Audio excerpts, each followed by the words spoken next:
Last video में हमने thrombus का इंट्रोडक्शन देखा था, तो हम इस वीडियो में देखने आ रहे हैं origin of different thrombi, fate of thrombi और उससे कौन कौन से क्लिनिकल कंडीशन या फिर क्लिनिकल सिचुएशन अराइव हो सकते हैं। तो हमारे चैनल पे अब नए हैं तो नए चैनल को नहीं सब्सक्राइब किया है तो नीचे सब्सक्राइब बटन क्लिक कर लीजिए, हमारे चैनल सब्सक्राइब करिए। चलिए स्टार्ट करते हैं।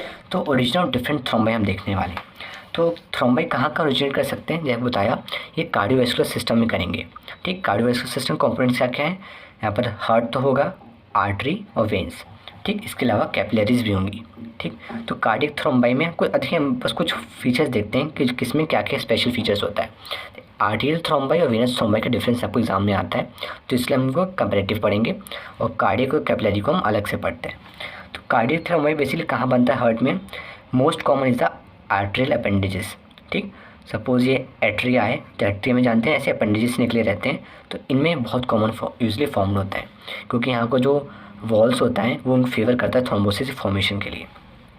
दूसरा को मोस्ट कॉमन क्या साइड क्या है, मिट्रल और ऑर्टिक वॉल्व्स। यहाँ भी यहाँ पर कार्डियक थ्रोम्बाई बन सकता है।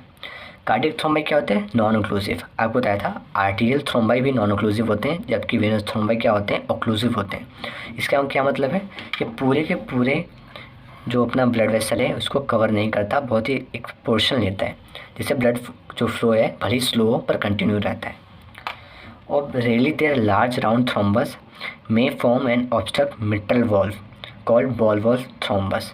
ठीक, कभी कभी ना मिट्रल वॉल्व को ये पूरा कवर कर देते हैं, यानी कि पूरा वहाँ पर ब्लड फ्लो नहीं आ पाता वहाँ से, इसे हम बोलते हैं ball valve thrombus. Cardiac thrombi कौन कौन सी कंडीशन में फेवर हो सकता है, इन्फेक्टिव एंडोकार्डाइटिस में हम आपको कार्डियक थ्रोम्बाई देखने को मिल जाएगा। नेक्स्ट अपना क्या है, कैपिलरी थ्रोम्बाई। कैपिलरी थ्रोम्बाई के माइन्यूट थ्रोम्बाई हैं compose mainly of packed RBCs. Capillaries में हम जानते हैं बहुत ही जो इनका डायमीटर होता है बहुत कम होता है, तो आरबीसी में स्टक होकर थ्रोम्बस का फॉर्मेशन लाता है। तो मेन कंपोजिशन का सेलुलर कंपोजिशन या फिर आप बोलें माइक्रोस्कोपिक लेवल पर जो कंपोजिशन आता है वो किससे आता है, रेड ब्लड सेल से आता है। कौन कौन सी बीमारी में दिखेगा, डिसएमिनेटेड इंट्रावेस्कुलर कोगुलेशन दिखेगा और वेस्कुलाइटिस में दिखेगा, यानी कि डीआईसी और वेस्कुलाइटिस में आपको कैपिलरी थ्रोम्बाई दिखता है। अब बात करते हैं आर्टीरियल और वेनस थ्रोम्बाई की, जो हमारा पॉइंट ऑफ कंसर्न है। ठीक है, क्योंकि इन्हीं से आपको एग्जाम में क्वेश्चन आएंगे।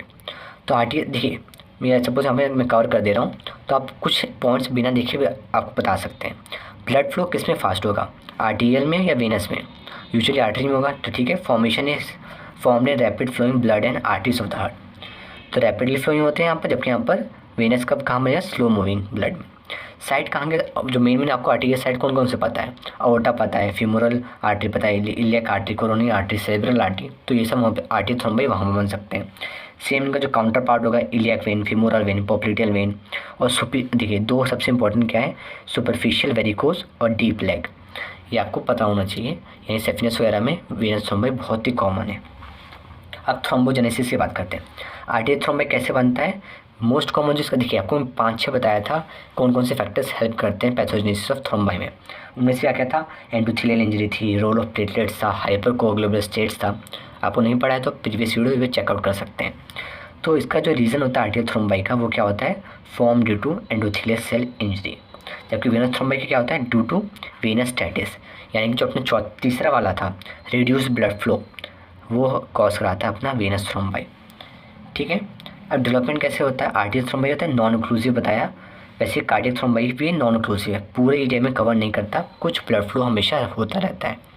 जबकि वेनस थ्रोम्बाई क्या होता है, occlusive usually, and it may propagate.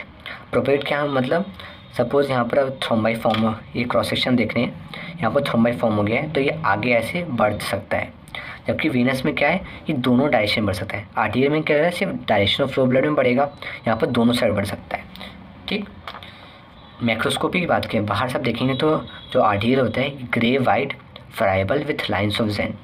ठीक, आपको पहले डिस्कस कर चुके मॉर्फोलॉजी ऑफ थ्रोम्बाई में, ठीक, वहाँ भी आप लास्ट वीडियो में चेकआउट कर सकते हैं। जबकि वेनस बताया था red blue with fibrin strands and lines of gen.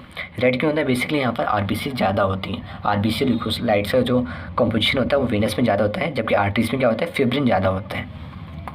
Microscope की बात किया जाए तो डिस्ट्रिक्ट लाइन्स ऑफ जेन्स यहाँ पर दिखेंगी, कंपोज ऑफ प्लेटलेट्स, फिब्रिन जैसे बताया, with entangle WBC and RBC. और ये रेड किस लिए होता है, with more abundant red cells. Effects क्या क्या हो सकते हैं? आर्टरी थ्रोम्बोस से बना है तो इसे इश्चीमिया हो सकता है। इश्चीमिया कैसे होता है? ब्लड सप्लाई कम हो जा रही है तो उसको अप्रोप्रिएट ब्लड नहीं मिल रहा, जिससे इश्चीमिया हो जाता है और leading to formation of a infarct. Infarct भी बहुत एक लॉन्ग में आपको पूछा जा सकता है, तो इसकी वीडियो भी जल्दी मैं आपको चैनल में ले आऊँगा। और इसके एग्जाम्पल क्या हो सकता है, कहाँ का हो सकता है? हार्ट में हो सकता है, ब्रेन में हो सकता है। जबकि वेनस थ्रोम्बाई कैसे क्या करा सकता है? थ्रोम्बोएम्बोलिज्म करा सकता है, एडिमा और पुअर वुंड हीलिंग। वेनस जो वेनस सप्लाई होती है ना, वेनस सिस्टम यूजुअली हीलिंग के लिए रिस्पॉन्सिबल है। अब वेनस सप्लाई में ऑक्लूशन या फिर ऑब्स्ट्रक्शन हो जाएगा तो हीलिंग प्रॉपर नहीं हो पाएगी। अब हम देखते हैं फेट ऑफ थ्रोम्बाई। जो थ्रोम्बाई का फॉर्मेशन एक बार हो जाए तो उसके बाद बॉडी उसके साथ क्या करती है, अब हम वो देखते हैं। फिर बॉडी में कैसे फर्दर डेवलप कर सकता है या फिर रिग्रेस कर सकता है। थ्रोम्बस बन गया बॉडी में तो बॉडी क्या की यूजुअली इसको रिमूव करने की कोशिश करती है। तो या तो क्या हो सकता है, थ्रोम्बस रिजॉल्व हो जाए यानी कि रिजोल्यूशन, या फिर थ्रोम्बस रिमूव नहीं होता तो ये फर्दर डेवलप करने लगता है यानी कि ऑर्गेनाइजेशन हो जाए। प्रोपोगेशन मतलब ये और ज़्यादा ये डिपॉजिट अपने लेते जाए और बड़ा होते जाए तो प्रोपोगेट कर सकता है, या फिर थ्रोम्बोएम्बोलिज्म करा सकता है, एक जगह से दूसरी जगह जा सकता है। ठीक, तो सबसे पहले स्टार्ट करते हैं कि थ्रोम्बस कैसे टूट के नॉर्मल अपना जो ब्लड सप्लाई वो मेंटेन कैसे होती है। जो थ्रोम्बस का फॉर्मेशन ही ना बॉडी में देखिए सब कुछ ऑटोमेटिक है। जो थ्रोम्बस जैसे फॉर्म होता है ना वो फिब्रिनोलाइटिक सिस्टम को एक्टिवेट कर सकता है, यानी फिब्रिन को जो तोड़ने वाला होता है कंपोजिशन उस सिस्टम उसको ये एक्टिवेट कर जाता है, जिससे क्या रिलीज होता है प्लाज्मिन। जो प्लाज्मिन है ये पूरा उसको तोड़ने की कोशिश करता है, जिससे या तो पूरा थ्रोम्बस डिस्टर्ब हो जाता है या फिर कुछ ही बचता है। जो कंप्लीट होता है वो वेन्स में होता है, जबकि इनकम्प्लीट होता है आर्टरीज में। तो रिजोल्यूशन हो रहा है प्लाज्मिक सेक्रेशन से, तो वेन्स में क्या होगा, पूरा थ्रोम्बस हट जाएगा, जबकि आर्टरीज में होता है ये इनकम्प्लीट होगा। जो फिब्रिनोलिटिक एक्टिविटी होती है ये बढ़ सकती है, कुछ हम थ्रोम्बोलिटिक सब्सटेंसेस बाहर से दे दें बॉडी में, जैसे कि यूरोकाइनेस और स्ट्रेप्टोकाइनेस। क्लॉटबस्टर आपने सुना होगा, तो बेसिकली ये क्या करते हैं, इसकी एक्टिविटी को बढ़ा देते हैं, फिब्रिनोलिटिक सिस्टम को ये एड करते हैं यानी कि इसको प्रमोट करते हैं। अब अभी सपोज अब थ्रोम्बस ठीक नहीं हो रहा है, नहीं टूट पा रहा है, तो ये फर्दर डेवलप हो सकता है। ठीक, so if the thrombus is not removed it will go organisation. Organisation क्या होगा, फैगोसाइटिक सेल्स आ जाएंगी, उससे क्या होगा, it will phagocytose the fibrin and cell debris. ठीक, जो पुरानी सेल्स हो गई हैं जो डिकम्पोज हो गई हैं उनको ये खाने लगती हैं सेल्स। जो ल्यूकोसाइट्स क्या होते हैं वो प्रोटीओलिटिक एंजाइम, देखिए बताया था, जो थ्रोम्बस कॉम्पोजिशन में WBC भी है, RBC भी है, फिब्रिन भी है। तो फिब्रिन को खाने के लिए फैगोसाइटिक सेल आ गई, मोनोसाइट्स आ गए, फिर और भी फैगोसाइटिक सेल लगे डिपेंडिंग अपॉन द लोकेशन। जो बाकी जो डेड ऑर्गेनिज्म है उनको खाने के लिए अपने फैगोसाइटिक सेल्स आ गए। तो जो WBC प्रेजेंट है वो क्या करते हैं, प्रोटीओलिटिक एंजाइम्स निकालते हैं जो कि कोआगुलम को डाइजेस्ट करता है। ठीक, जो कैपिलरी है ये capillaries grow into thrombus and the fibroblast start invading. देखिए इस पूरे प्रोसेस को समझने के लिए कुछ डायग्राम की हेल्प लेते हैं। सपोज यहाँ एक ब्लड वेसल है, यहाँ पर थ्रोम्बस का फॉर्मेशन हो चुका है। ठीक है, अब क्या होता है, यहाँ पर कैपिलरीज का फॉर्मेशन होने लगता है। ठीक, यहाँ पर कैपिलरीज इसके अंदर ही, थ्रोम्बस के अंदर ही कैपिलरीज यहाँ पर आने लगती हैं, छोटी छोटी माइन्यूट कैपिलरीज। ठीक, ये क्या कराती हैं, जहाँ पर फाइब्रोब्लास्ट प्रेजेंट होते हैं, फाइब्रोब्लास्ट बहुत सारे, इसका प्रोलिफरेशन कराने लगती हैं। ठीक, उससे क्या होता है, एक फाइब्रोवैस्कुलर ग्रेनुलेशन टिश्यू का फॉर्मेशन हो जाता है। ग्रेनुलेशन टिश्यू एक सेपरेट वीडियो अपने चैनल पर अवेलेबल है, वहाँ पर देख सकते हैं। ठीक, ग्रेनुलेशन टिश्यू फॉर्मेशन हो जाता है जो कि बाद में क्या होता है, एंडोथेलियम से कवर हो जाती है।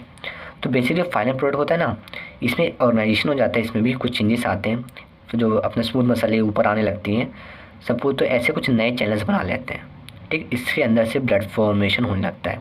ठीक, पूरा तरह से हटेगा नहीं पर इसके थ्रू भी ब्लड फ्लो होने लगेगा, इसे हम बोलते हैं रीकैनलाइजेशन।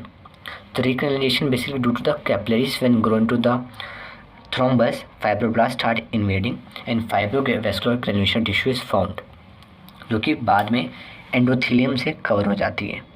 Endothelium blood formation blood flow के लिए बहुत ही इंपॉर्टेंट टिश्यू है। ठीक, नेक्स्ट है प्रोपगेशन, यानी कि साइज़ में और बढ़ जाना। ये ऑर्गेनाइजेशन क्या हो रहा है कि इसमें कुछ चेंजेस आ जा रहे हैं, जिससे नॉर्मली जो बॉडी अपना फंक्शन है उसको रिस्टोर करने की कोशिश कर रही है, क्योंकि पूरा हट नहीं पा रहा है। अब प्रोपगेशन क्या है, साइज़ में बड़ा हो जाता है। Due to more and more deposition it will cause the obstruction. Finally क्या होता है, बड़ा होने लगता है और फाइनली ऑब्स्ट्रक्शन करा देगा। ऑब्स्ट्रक्शन कैसे होता है, कैल्शियम को डिपॉजिट होने लगता है, जिससे थोड़ा और बड़ा हो जाता है। कुछ और सेल्स आएंगी, उसमें और एडिशन होने लगेगा, तो धीरे धीरे और बड़ा हो जाएगा।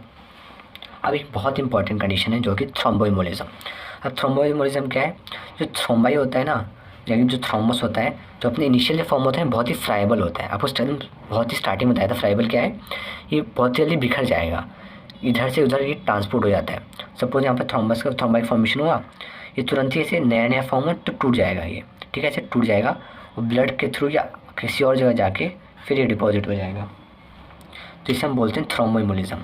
सो the thrombi get detached, get into bloodstream and deposit at the different site, leading to the ill effects which are basically the ischemia or the hypoxia of the particular tissue or organ.